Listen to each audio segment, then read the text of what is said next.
Welcome to California State University San Bernardino Employee Absence Entry Tutorial. At any time during this presentation you experience difficulties, please contact the ACBI Training Support Office at 909-537-7270 from off-campus or from on-campus at extension 77270. From the CSUSB homepage, navigate to Coyote Corner, then select My Coyote Hyperlink. Enter your Coyote ID and password and select the Sign In button. On the employee homepage, please select the Absence Entry Hyperlink.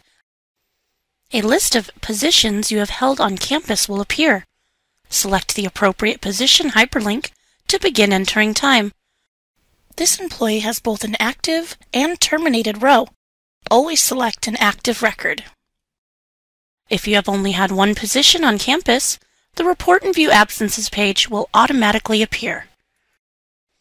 Here is the Report and View Absences page.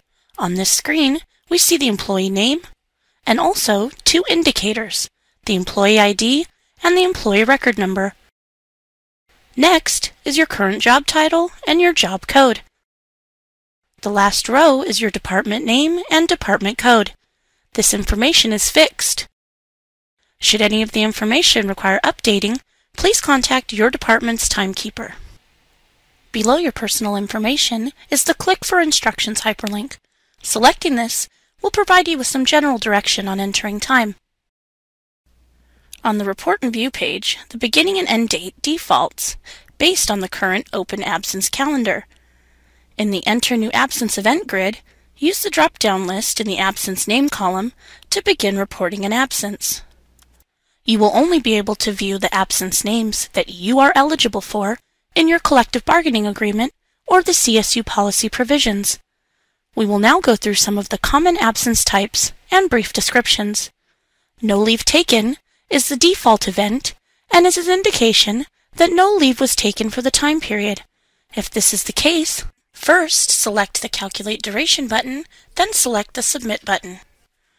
Personal holidays are paid days off for personal use. Sick family care is time off to care for an ill family member. Sick self is used when you are sick. Vacation is an earned leave. If at any time you experience difficulty reporting your absences, contact your department timekeeper immediately. Now that I've explained a few absences, let's go ahead and report time off. The existing absence events field has no data for the current open period. The system automatically defaults to the absence No Leave Taken for the current pay period. If there is no leave taken, select the Calculate Duration button and then the Submit button. Please notice the processing icon in the upper right-hand corner letting us know our page is loading. The absence is validated by the system and the Submit confirmation is displayed. Select OK to return to the entry page. On the entry page, you see No Leave Taken in the existing absence events grid, and the absence status displays Submitted.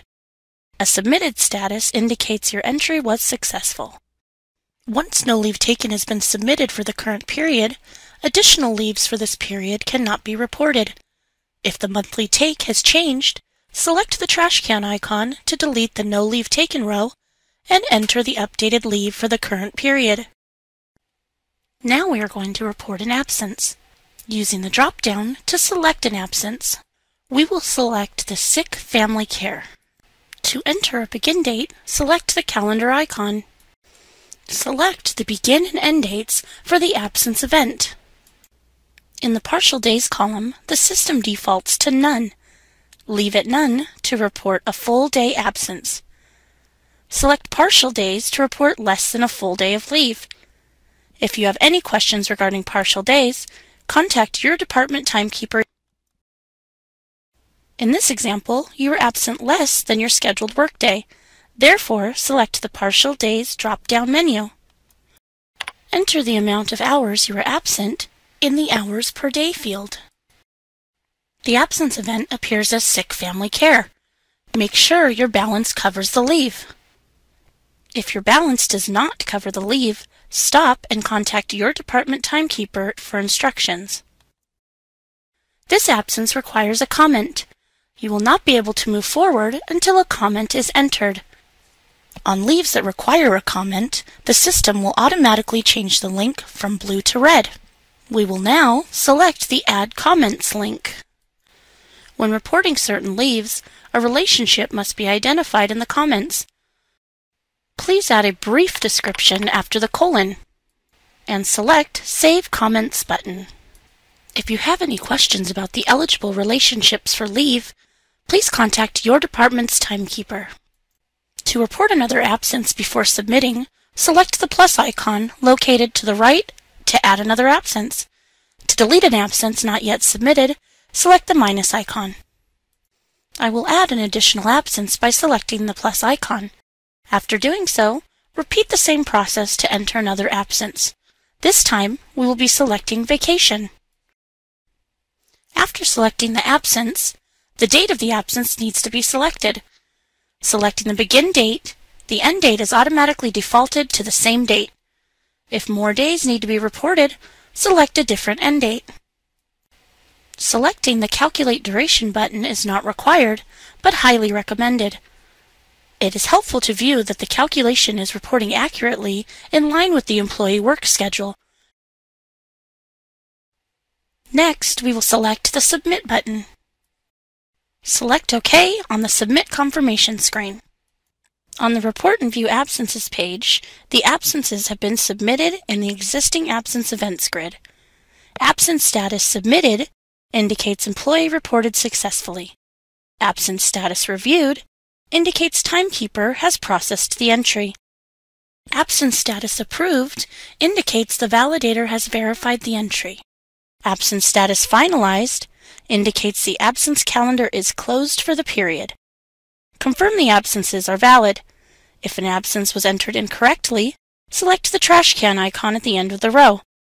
If the trash can icon is not available, contact your department timekeeper immediately. Be sure you've selected the incorrect absence entry and select Yes to confirm the deletion of the event. As you can see, the absence is no longer listed in the existing absence events grid. Our deletion was successful. To view prior absences, change the from and through dates above the existing absence events grid. The page refreshes, displaying the absence events for the requested time period. You may also view the data by downloading it. Select the download icon to view the results in an Excel spreadsheet.